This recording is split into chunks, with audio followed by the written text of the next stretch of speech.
Hi guys, నేను ఈరోజు ఒక ఇడ్లీ దోశకి యూజ్ అయ్యేలాగా ఒక కొత్త రకం చట్నీ అయితే చూపిస్తున్నాను అనమాట. దానికోసం ముందు ఒక కళాయి పెట్టేసుకున్నాను. గ్యాస్ వెలిగించుకున్నాం. ఒక 2 స్పూన్స్ ఆయిల్ అయితే వేసుకున్నాం. ఒక మీడియం సైజు 3 టమాటాస్ అయితే నేను తీసుకున్నాను అనమాట. ఈ టమాటాలు ఆ క్వాంటిటీకి ఒక 8 పచ్చిమిర్చి, 2 రెమ్మలు కరివేపాకు, ఒక గుప్పెడు కడుక్కున్న కొత్తిమీర, ఇవన్నీ మగ్గ పెట్టుకోవాలన్నమాట. యాక్చువల్ గా మన కూరల్లో అట్లా కరివేపాకు చట్నీలో వేస్తే ఏం చేస్తారు, తీసేస్తారు. బట్ ఈ విధంగా చేస్తే కనుక మనం పేస్ట్ చేసేస్తాం కాబట్టి అందులోకి వెళ్ళిపోతుంది.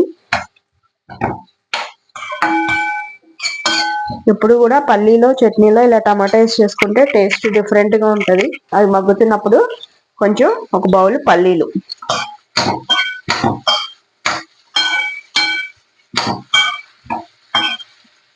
ఇవన్నీ బాగా మగ్గాలన్నమాట. టమాటా అన్నది మంచిగా మగ్గిపోవాలి ఆయిల్లో.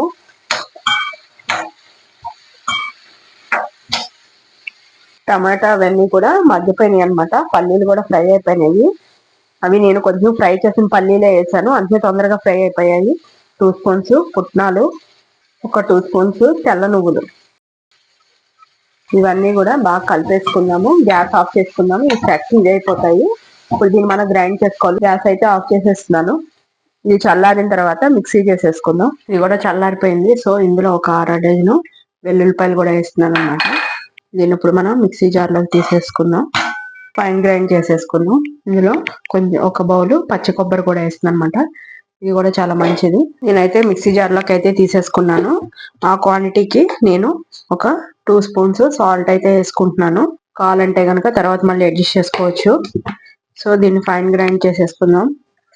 పైనుంచి తాలింపు కూడా వేసుకుందాం అనమాట. దానికోసం నేను గ్యాస్ వెలిగించుకుంటున్నాను.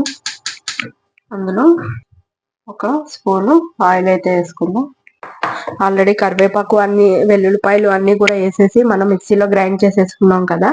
తడక అన్నది తాలింపు అన్నది ఆప్షనల్, మీకు కావాలంటే వేసుకోండి లేకపోతే లేదు, కానీ వేస్తేనే బాగుంటది. ఇందులో ఒక స్పూను జీలకర్ర, ఒక 1/2 స్పూను ఆవాలు, కరివేపాకు అన్ని అందులో వేస్తాం కాబట్టి ఇప్పుడు ఇంకేం వేయక్కర్లేదు. డైరెక్ట్ ఇది వేగిన తర్వాత దాని మీద వేసేసుకుంటే తడక సరిపోతుంది. ఫైనల్ గా అది అయిపోయింది. తడక కూడా పైనుంచి ఇలా వేసేసుకుంటున్నాను. రెగ్యులర్ గా చేసుకునే పల్లి కొబ్బరి చట్నీ కాకుండా డిఫరెంట్ గా చట్నీ చాలా బాగుంటది అనమాట. ఇడ్లీలోకి, దోశలోకి, వడలోకి, ఏ టిఫిన్ లోకి అయినా సరే యూజ్ అవుతుంది. ఓ తప్పాలకు కూడా ఎమ్మి హెల్దీ చట్నీ అనమాట. మీ అందరికి చట్నీ నచ్చింది అనుకుంటున్నాను. మీరు కూడా తయారు చేసుకుని టేస్ట్ ఎలా ఉందో నాకు కామెంట్ రూపంలో చెప్పండి. మీరు ఫస్ట్ టైం కనుక నా ఛానల్ చూస్తున్నట్టయితే సబ్స్క్రైబ్ చేసుకోండి. ఫ్యూచర్ వీడియోస్ కోసం బెల్ బటన్ ప్రెస్ చేయడం అయితే మర్చిపోకండి. Thank you guys.